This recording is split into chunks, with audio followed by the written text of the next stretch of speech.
Good afternoon, everybody. My name is Associate Professor Peter Bryant. I'm the Associate Dean of Education at the University of Sydney Business School, and I'd like to welcome you to our next Research Connections webinar, which we hope you'll find really engaging and enjoyable. It's important just to point out, just before we start, the common protocol that we're observing in these webinars is that all of the attendees, you will be muted, plus your cameras will be turned off. If you have any questions and not comments, can you post them via our Slido link? And then we can pose those questions to our esteemed speaker for today, and I'm sure she will look forward to answering them. Just to point out, we're going to attempt to answer as many of these questions as we possibly can, but we may not get to all of them because we've only got a relatively short period of time, and we've already had a couple of really engaging questions posed already. So we look forward to the questions. It's a really important part of what we're doing in the Q&A.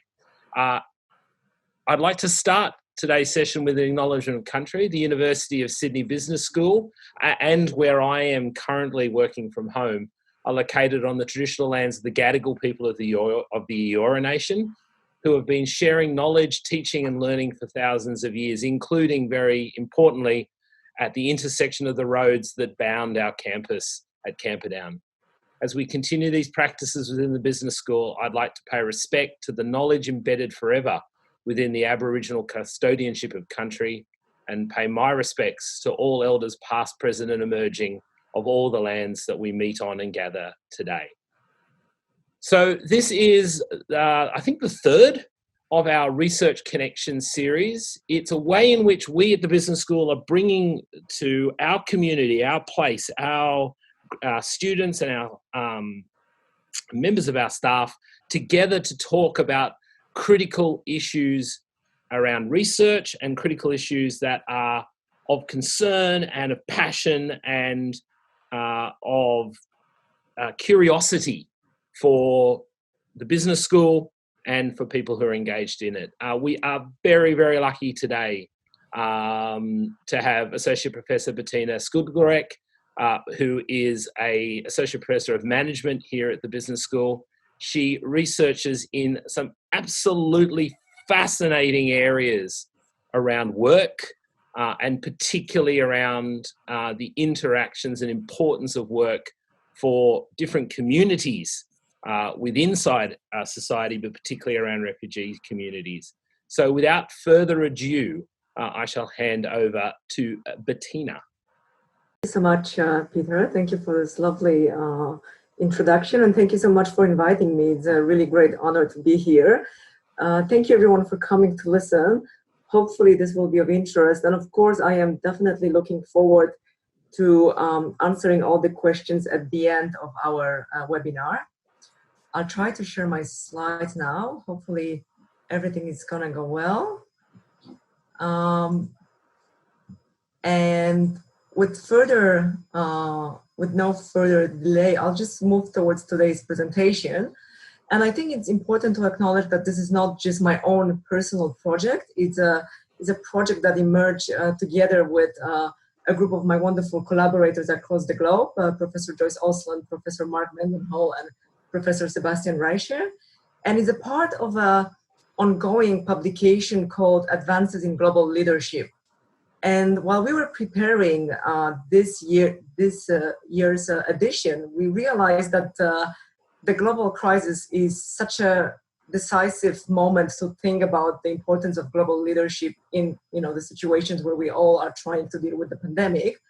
So basically what we did, we sent email to a number of top scholars within the field, to a number of practitioners, to a number of leaders in non-for-profit sector, and asked them to just write their reflection on global leadership in the time when the world is trying to struggle and address the challenges of global pandemic. We gave them about 10 days to respond, and surprisingly 22, I think out of 30 people whom we invited, 22 responded, yes, we would like to be a part of this project, we would like to share our thoughts. I won't be listing them all, but these are just a few names of people who who agreed, a number of really extremely influential scholars, representatives of United Nations, and our own Australian professor of practice, Tim Soutphommasane, who also was Australia's race discrimination commissioner. So really influential people share their thoughts around the crisis and what it means in terms of global leadership development. We gave them a very open task. We told them to reflect upon what they felt was important and relevant in relation to global leadership. All we provided them is a little bit of a short definition what we mean by global leadership, and you can find it on the slide. The process of influencing the thinking, attitudes, and behaviors of a global community to work together synergistically towards a common vision and a common goal. And what happened next was those responses started coming, and we collated them together. They are not published yet. They will be published in a couple of weeks, probably, hopefully, if you would like to read all of them. But once they all came in, we realized there are some patterns, there are some interesting insights that we can draw from those 22 individual responses. And this is what I today will briefly introduce to you, those few insights that we gathered from reflections of 22 people from all over the world. So what are the main core findings that we noticed? First of all, when they wrote about leadership in times of crisis, such as the current pandemic, most of them talk about leaders who are not serving themselves by serving others. So something that we refer to in literature as servant leadership. The priority focus of servant leaders is the fulfillment of followers' needs, and the least of the focus is their own personal needs and gains. So it's really about creating the value for the community, and it's really about helping others to grow and succeed. It's not about trying to boost your ego. It's not about gaining political or business advantage. The leaders who emerge as most influential and most effective were those who were very clearly putting themselves and their own needs behind and serving the communities with whom they were working. Those could be either country level groups, communities, or within organization, business leaders. The second element, which was kind of interesting, is that quite often when we think about leadership, we do assume this powerful individual, charismatic individual who emerges as a person who attracts the attention of the whole world. What we noticed, and that was a very common theme through almost all of the submissions, was the idea of more of a collaborative, distributed leadership. With complex challenges such as pandemic, you really need a whole range of experts to contribute to provide best solutions. So the key dimensions of what contributors were stressing were, for example, recognizing that there are those experts who are way more knowledgeable than the leader, him or herself, engaging civil society and engaging all the communities, and realizing that every part of the community or every part of the organization is affected differently. So in order to have best solution, you need input from everyone, but also in order for the strategies to work, you need to buy in. So if you are not able to connect to diverse set of stakeholders within your environment, you will never get the buy-in, which means any strategy proposed, especially in our case, when we talk about pandemic, some of those strategies are quite drastic. You really need to build this knowledge that brings insight from all the levels of the society or your organization to get the buy-in for your strategy. What we also noticed is that many of our contributors talks about the ability to deal with ambiguity, with paradoxes, with sometimes really conflicting notions. So on one hand, we look, at global crisis. On the other hand, we look how every organization, every country took their own local response, knowing their community and knowing the people they work with. That, of course, created some confusion. Australia is a wonderful example when, Scott Morrison would be saying some things around what's happening, and then different premiers within the different states would have their own interpretation of how it's going to look within their state. But it was important because every organization, every country, every region had their own individual struggles. So there is this need of dealing with global versus local duality. The second important part was that science played a crucial role in responding to pandemic. At the same time, the emotional response people displayed meant that science in itself was insufficient to explain certain actions and why they are taken, and emotions that have been evoked due to the pandemic needed to be taken into consideration.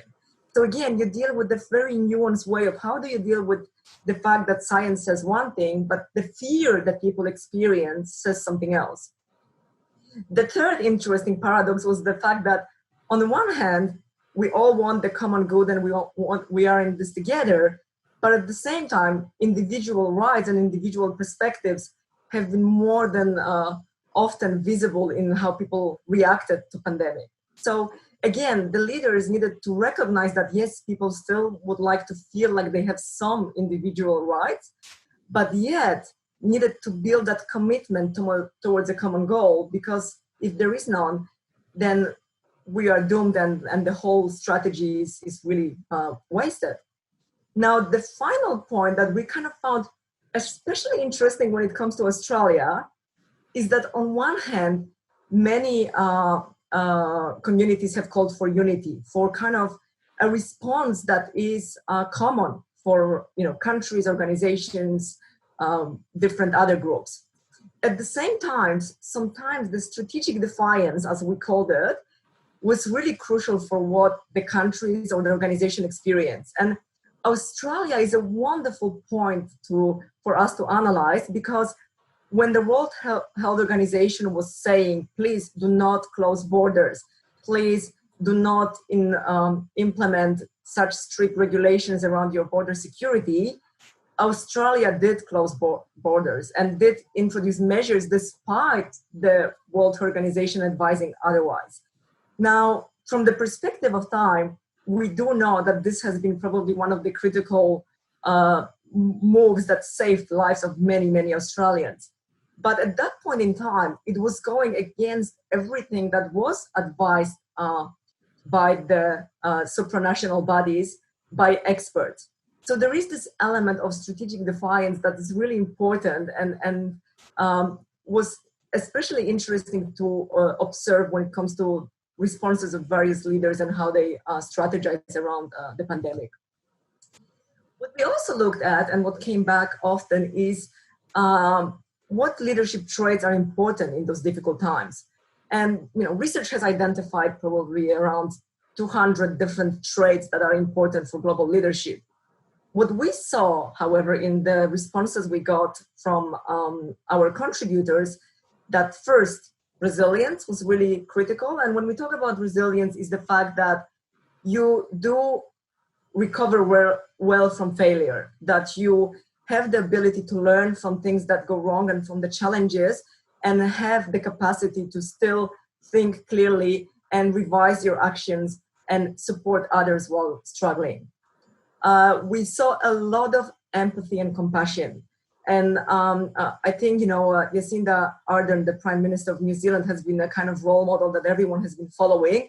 And a big part of her response was empathy and compassion towards different groups. The third interesting point was the fact that while we often hear about the importance of optimism, in this particular case, people stress the fact that realism is more important.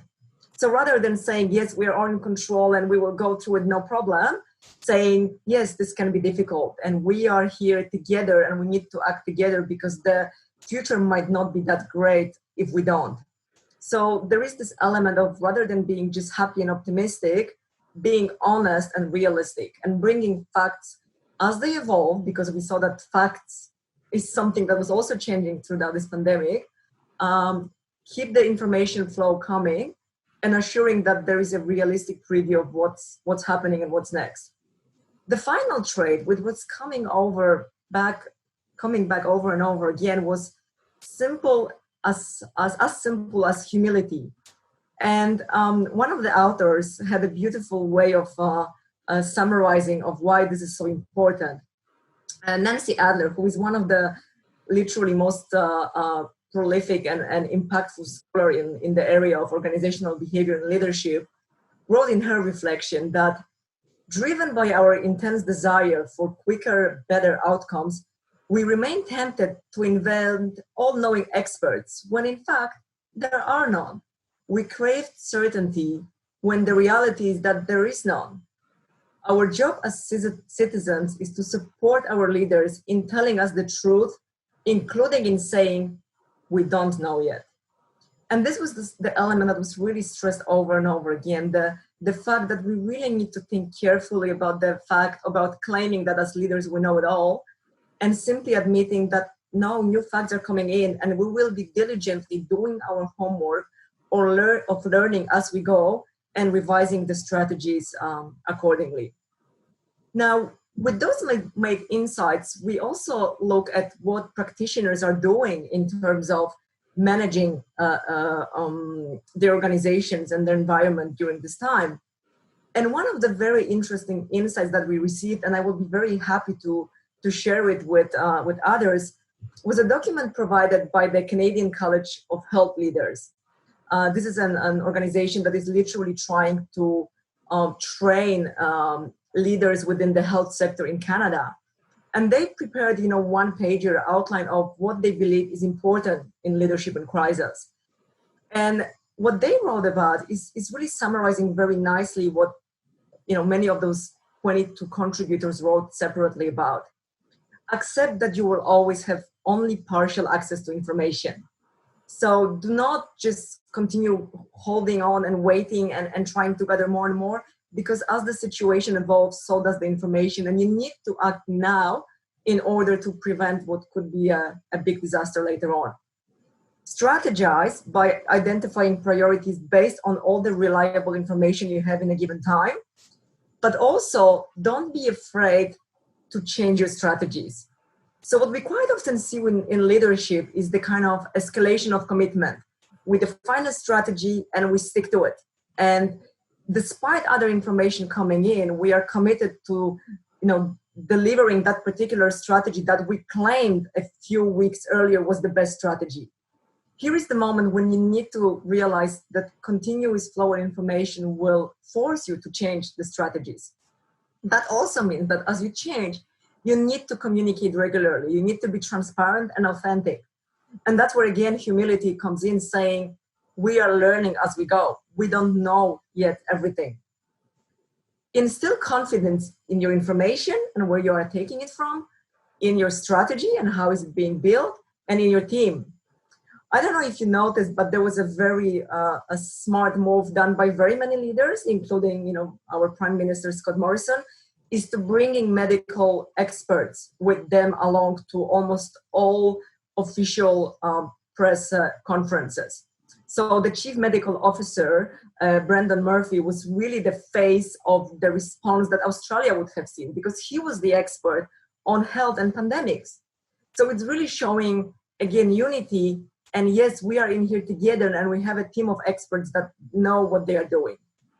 That also means you need to enable people to act and empower them to take actions and execute together such a global strategy as the one that is required in the current time of trying to address the pandemics. That also means that they will be maybe making mistakes as they go, and you need to be able to help them overcome the fear of being of making continuous mistakes and not wanting to act because of the fear. Finally, one of the core recommendations that the Canadian College of Health Leaders gave was showing empathy and care to not only the groups that you are trying to support, but to each and every member of your organization.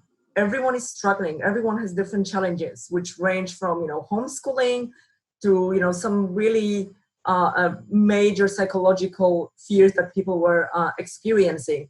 And as leaders, you need to connect with each and every individual. Now, the global leadership effectiveness, if you think of it, is we still are kind of awaiting to evaluate who was the most effective leader. And we know that there were different strategies that, for example, different countries took. So we don't know if the strict isolation and waiting for the vaccine was the best way to go, or perhaps the smart, intelligent lockdown designed by the Netherlands, where there was way more freedom of movement of people. So we are still really to evaluate the impact. But what we do know is that the global leadership effectiveness exercise will be continuing for the next years to come, because leaders will be judged not only on what they acted like now, but what their recovery and rebuilding from crisis will be. So it's a really ongoing process, and we shouldn't be too rapidly rushing into praising some leaders here and now, because we really don't know what is going to happen a few weeks from now. Now, when we talk about global crisis, quite often what we think about is, responses of leaders managing big organizations or countries or big businesses. But we also should think about our own responses to what was happening. So I think what is the important moment for each and everyone to ask is really, what have I learned about myself throughout the situation? Was I the one who was excessively fearful? Was I the one that was excessively ignorant? While the situation evolved, did my thinking evolve? Was I able to admit that my assumptions were possibly initially wrong? How did I speak to others and disclose those changes that I experienced? What did I did about empowering others in the times of crisis? Was I the one, complaining about what's wrong about the situation? Or was I the one trying to creatively find positive sides about it?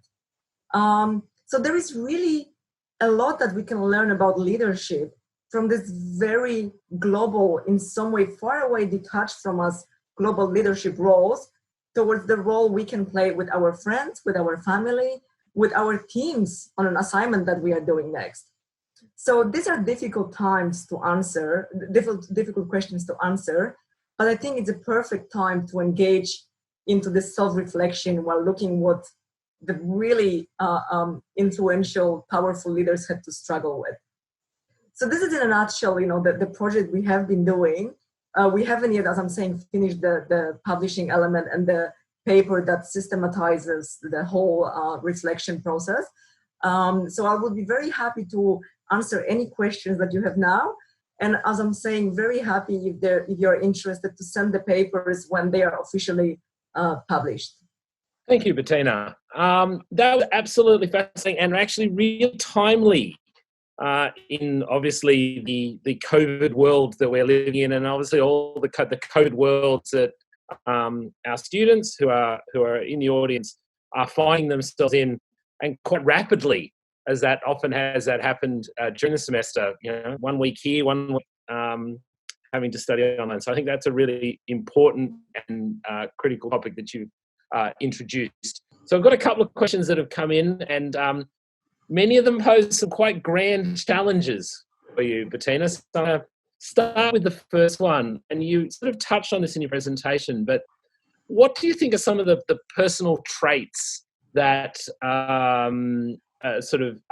make a great global leader? This is a very good question. Thank you. I think one of the elements that I need to stress is that there are two streams of literature and two streams of theory that we are looking at. One of them is so-called cross-cultural leadership, which looks at the fact that Polish people like myself might have different expectations from leaders than Australians, for example, like myself too, now that I think about it. But the stream of work that we are looking at is really trying to look at leaders who have to deal with a very diverse group of people. So those that have to appeal effective to people from very different cultures, with very different expectations. And some of the traits of those leaders that have been shown to be, in numerous studies, really important is, first of all, curiosity. So there is this innate inquisitiveness, wanting to know more, knowing that there is a learning in every situation, every interaction. These are leaders that people would say, go out there and think that every exchange that they have with every single person in their organization or in their environment is a moment to learn something about the organization, about the business, about the world around me. Humility and the fact that they can admit I've been wrong and I have misjudge the situation is another important one. So that very much aligns with what we discussed. The ability to manage well others, but also to manage well themselves, because many of those global leaders are under huge stress. So there is a big element of self-care, being able to overcome the whole pressure that might be coming from other people's demands and the task and the challenges, and being able to build that mental, psychological resilience. There are, of course, numerous other characteristics and skills that are necessarily linked to, the global knowledge, the wanting to know continuously more about what's happening in business, politics. There is, of course, the ability to organize very complex processes. But I think at the core of it, it's really about being curious, being open and have the growth mindset, and being able to admit I'm not always right, and I've learned from my mistakes and I made them. Well, that leads into another of the questions we've had, which has been the importance of female global leaders, particularly during the pandemic. Many people have pointed out that some of the most successful countries in flattening the curve and in effectively taking the countries out of lockdown relatively quickly have been countries led by female leaders, including New Zealand's Jacinda Ardern. The question is about sort of the empathetic qualities that come from female leaders in times of crisis, and how can we help to showcase there is a need to see more of these kind of empathetic qualities in global leaders? This is a very good question, and in some way evoking a lot of kind of personal thoughts around it. I think ideally I would prefer not to have the kind of gendered perspective on leadership, but we can't help that it does happen and we do see it. And I think the important element is how we are being brought up and what's the role of us bringing up new generations. And I think at the moment we can't pretend that in some way the way we bring up girls is by being gentle and care and compassionate, and we bring up boys in a ways in which they can't cry and then they have to be tough. So I think the more we are revising the way we are bringing up young people, the more that kind of gendered element will disappear. But at the current situation, I'm not going to lie, there are many responses in those personal reflections. The scholars, we asked them to be free, and they went for that freedom. And there is a lot of responses linked to there is an ego male who actually cares still much more about his ego than he does care about his country, versus there is a compassionate woman who really can feel the pain and empathize with people that she's serving in this current situation. So I think, as I'm saying, there is an element in here that is very much gendered, but I do want to hope that as we move this, towards more equality within the society, we all will embrace that connected element that is at the moment shown more clearly through many of the female leaders we observe. So that brings us to another question, which I think there's a couple of questions that I'll sort of join together here. And there's sort of a little bit around critical self-reflection and that capability of leaders to reflect on their own behaviours, their own performance and their own effectiveness. And the question says, it seems to me that poor leaders don't know often that they're poor leaders. How do you educate them once they're in the job, given how delicate this would be? And I guess the subset of that is, in your project, has there or will there be any attempt to ask leaders to self-reflect on their own practice and their own behaviours? This is such a wonderful question and such a good reflection. I'm not going to deny. And we look at this, to be very honest, in our teaching every day.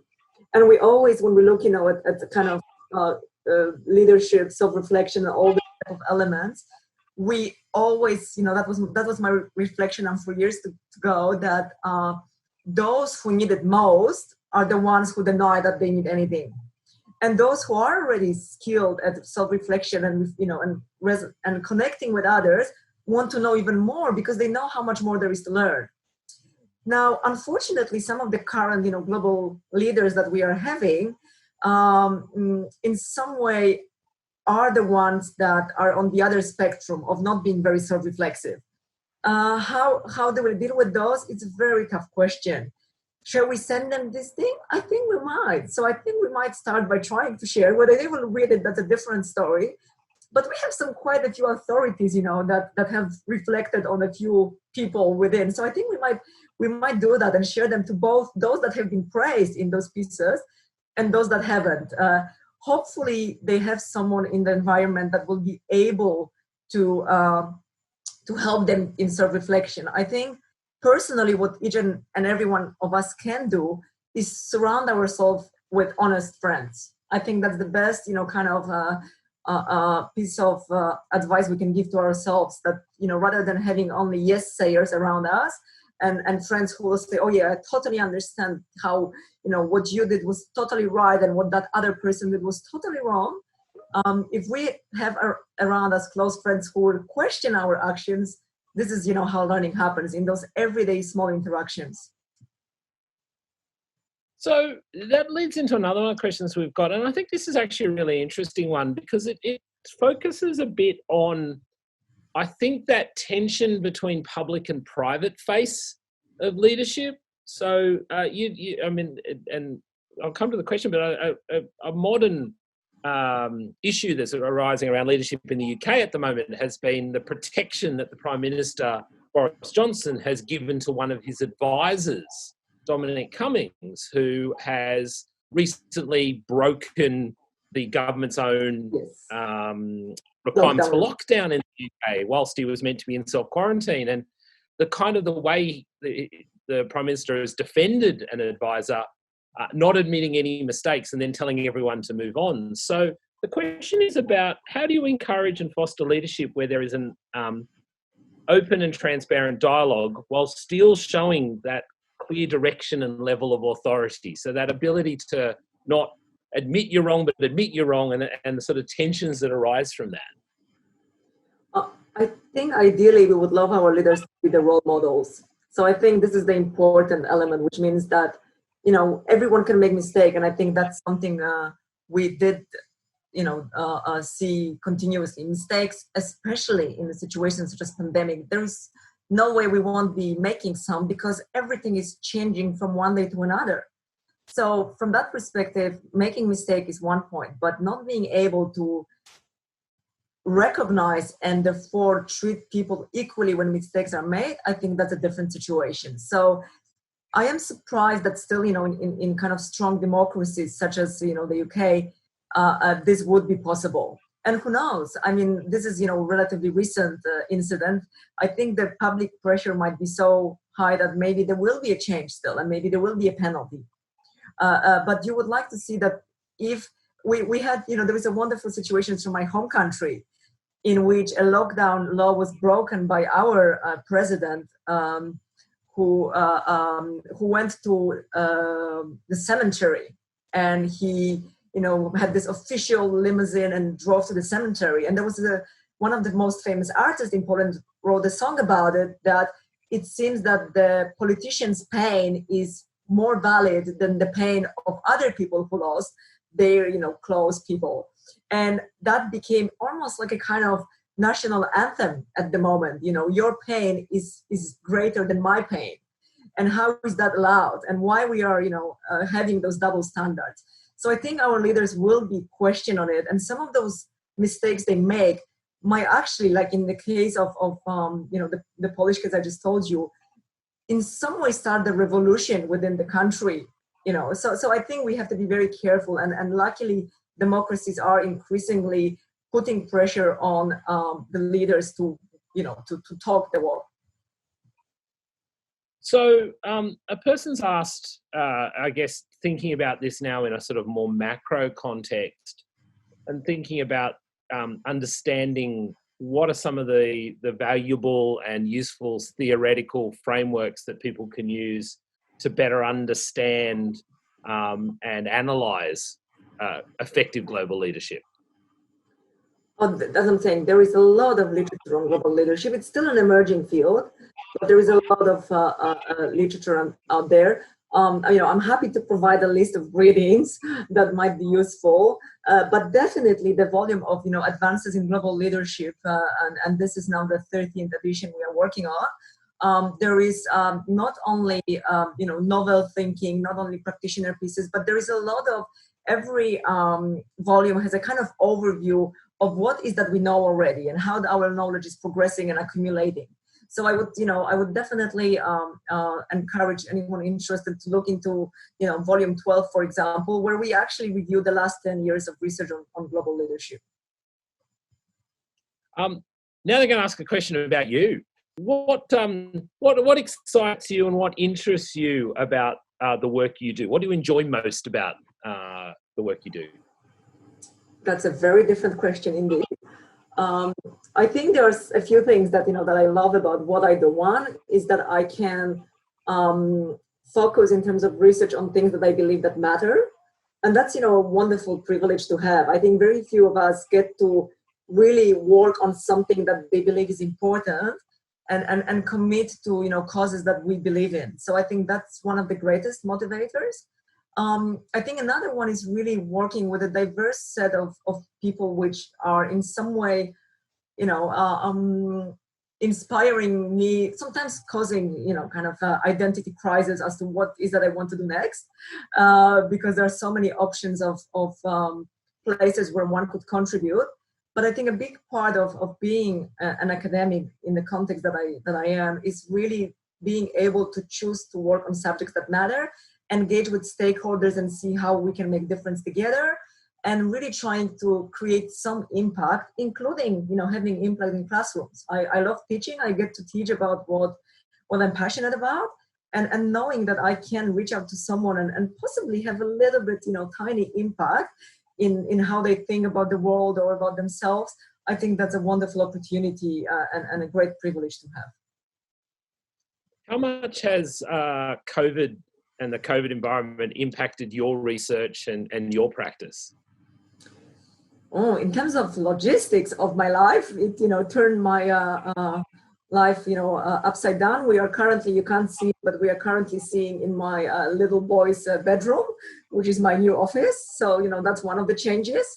But I think from a research perspective, it made me realize even more that as the pandemic started and the impact was there very broadly on so many different individuals, I noticed that some of the most vulnerable groups will be even more affected, and we need to, while everyone is in some way affected and suffering, and everyone tends to think about their own personal perspective, we need to find a way to focus more broadly and rather than having this inward look about, oh, my life is miserable because I can't go and go to do my nails, as I've seen people complaining about, really think about some of those most vulnerable communities that were affected even stronger. So I think this really reinforced the need to reach out to those communities that now, and we see it with so many not-for-profits that struggle, and the funding to those not-for-profits will be cut and they won't be a priority anymore.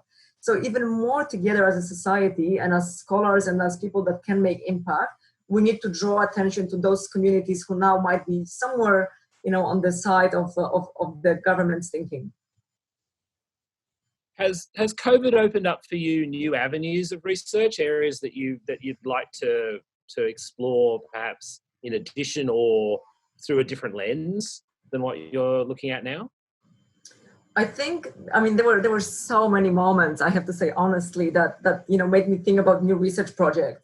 One of the big one was really looking from a cross-cultural perspective at the responses people have towards COVID. And being Polish, I was recently invited to be a part of a panel in which one of the things we were contemplating was the idea that because Polish people went through so many wars and so much of really terrible stuff happening to us, we built a lot of resilience, but we also built a lot of ignorance, because what can a small virus do to us since we've survived so many more much worse things. So it's really, that was one of those research areas where I was thinking it would be wonderful to think about how different groups respond to crisis and how it possibly could have a detrimental effect to their strategies, to their responses, to their ability to get together as a community and have this kind of more united approach. So that's definitely one of the lines of research. Another one was also linked to something, that came back in what I presented, was the notion of resilience. Actually, there isn't that much research on resilience in itself. And I think there is a lot more that we can learn about resilience, and how we can especially try to make sure that we in business schools get to not only say that it is important, but teach young people how to be more resilient, how to be able to learn from things that go wrong, how not to want to hide when you fail, but think, okay, this wasn't great what I have just delivered, but what am I going to do differently next, and how failing actually might be a good thing, because I failed in a safe classroom environment, therefore I won't fail next time when I will be in the real business world. So, final question, and this sort of wraps up a whole lot of the other ones that I know we weren't able to get to. And it looks at, as people emerge from their education, whether it be their undergraduate or postgraduate, the skills of what being a global leader or being a leader might seem a bit abstract, because you've come out of your qualification and you're emerging into practice, particularly at an earlier stage of your career. What kind of experiences can people sort of build up in order to sort of start to build some of those skills that you mentioned, like resilience? I think, first of all, it's really going out there and engaging with more than just the books. I think I remember, and I still, bring that as an example. A few years ago, during a networking event, a girl came up to me, and she was, it was a postgraduate event. She was, 23, 24, and she asked me, so could you tell me, like, how did you get to work with the United Nations? Like, I would love to work with the United Nations. Like, what shall I do? Shall I start volunteering? And I was thinking, well, at 24, you probably should be running an organization by yourself. So I think there is a lot that we can do around in our communities, take those different small leadership roles that, with different small little projects that will teach us so much about leadership, about resilience, about project management, about, systemic thinking.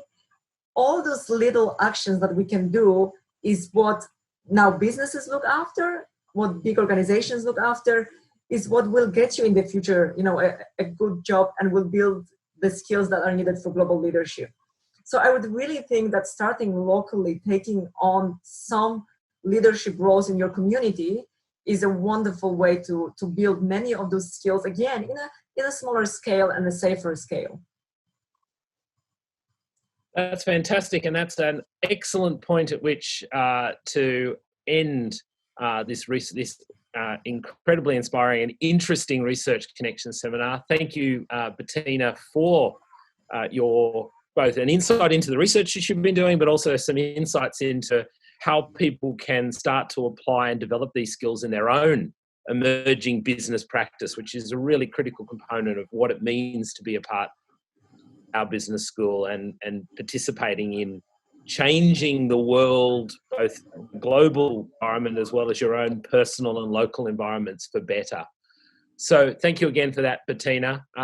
If all the people who have been on the seminar would be able to complete the survey when the call ends, that would really help us shape how we do these.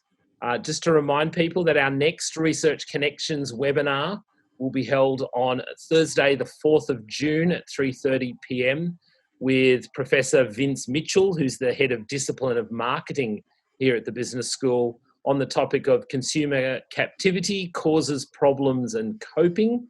And if you'd like to join that, just email business.events@sydney.edu.au. So thanks again, Betina, and for your interesting presentation. And we shall see everybody again, I hope, at the next seminar on the 4th of June. Thank you all.